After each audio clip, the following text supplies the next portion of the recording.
अस्सलाम वालेकुम। इस वीडियो का टॉपिक है ट्रांसक्रिप्शन।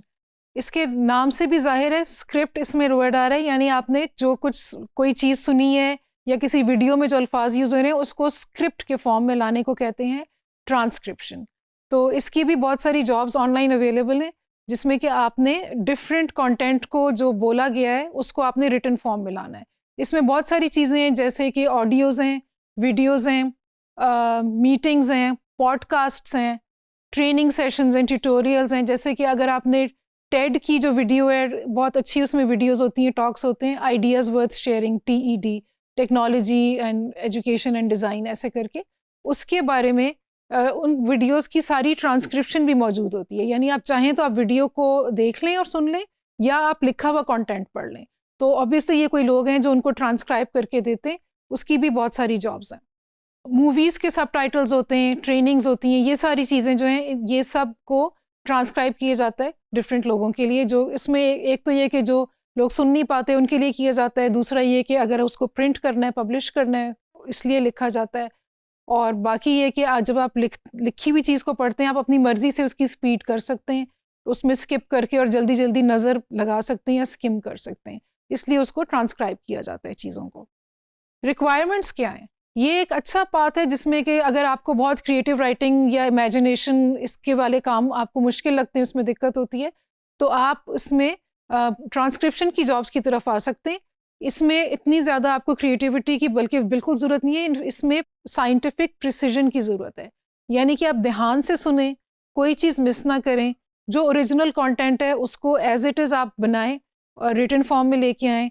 अच्छा सा आपके पास इक्विपमेंट हो जिससे कि आप कानों में लगा के और अच्छी तरह उसकी आवाज़ को कैप्चर कर सकें, और जिस जगह पे आप बैठे हैं वहाँ पे इर्द गिर्द साउंड ना हो, नॉइज़ ना हो, ताकि आप गलत अंदाजे ना लगाएं। अच्छा, उसमें डिपेंड करता है कि आपके एम्प्लॉयर ने आपको क्या हिदायत दी हुई है। फुल वर्बेटम ये होता है कि अगर बोलते हुए किसी ने ऐसे भी किया है, वो भी आपने लिखना है। और अगर क्लीन वर्बेटम उन्होंने कहा है तो उसमें फिर आप ये इस तरह की रेपिटिशन या कोई एक लफ्ज़ को दोबारा बोल रहा है या फॉल्स स्टार्ट जिसको कहते हैं, जुमला शुरू किया है वो गलत शुरू हो गया फिर दोबारा से किया है, उसको आपने क्लीन वर्बेटम अगर है तो आपने साथ साथ उसको हटाते जाना है, उसको क्लीन करते जाना है किस्म का। लेकिन अगर ऐसे स्पेसिफाई नहीं किया गया तो आपने एक एक चीज़ जो कही जा रही है वो आपने सब लिखनी है, बिल्कुल उसको एज इट इज़। अगर आपको उसमें सुनने में कहीं पे क्लैरिटी नहीं है, कोई माइक बोलने वाले का ख़राब है, तो आप उसको दोबारा से सुने।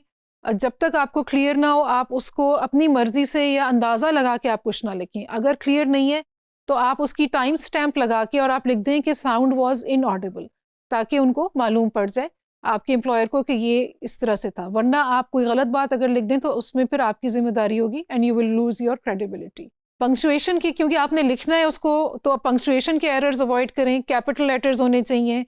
हर दफ़ा जब कोई नया स्पीकर बोलेगा तो एक नया पैराग्राफ स्टार्ट होना चाहिए। स्पीकर्स को आपने आइडेंटिफाई करना है। अगर आपके पास नाम है तो आपने नामों के साथ लिखना है कि अब ये शख्स बोल रहे हैं, अब ये बोल रहे हैं। और अगर आपके पास नाम नहीं है तो आप बताएंगे स्पीकर 1, स्पीकर 2, ताकि वो डिस्टिंग्विशेबल हो कि कौन से शख्स ने कौन सी वाली बात की है। एंड अगेन आपने पैराफ्रेज नहीं करना, किसी जुमले को करेक्ट नहीं करना, छोटा नहीं कर देना, उसमें ऐड कुछ नहीं कर देना, ये आपकी जॉब नहीं है। इस वक्त आपने जो आपने सुना है उसको आपने एक डिफरेंट फॉर्म में, लिखे हुए फॉर्म में ला के रख देना है। सिर्फ अगर आपको आपके क्लाइंट ने इजाज़त दी है या रिक्वेस्ट की है कि आप उसको थोड़ा क्लीन कर लें, जो फॉल्स स्टार्ट्स और रेपिटिशंस वगैरह हैं, तो वो आप कर सकते हैं।